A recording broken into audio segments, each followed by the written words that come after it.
If you wanna to fix this problem on your Instagram Lite, just follow me in this video till the end. So first guys, you don't need to open your Instagram Lite. You have to go directly and open your settings of your device. Then right here you will find a list of options. Open just apps option. So you will find here like all the applications that you have on your phone. You will search for Instagram Lite. Only open it when you find it, then scroll down onto your phone storage option.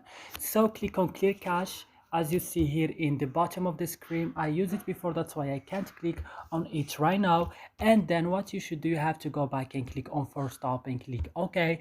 And next you have to go to battery, allow it on optimized mode, then go back and go to permission and give permission to all of these options right here, and then check that your Instagram Lite it's updated on Play Store, then restart your phone. That's it in this video. I hope it's useful for you. Don't forget to like, subscribe in our channel. See you in another video.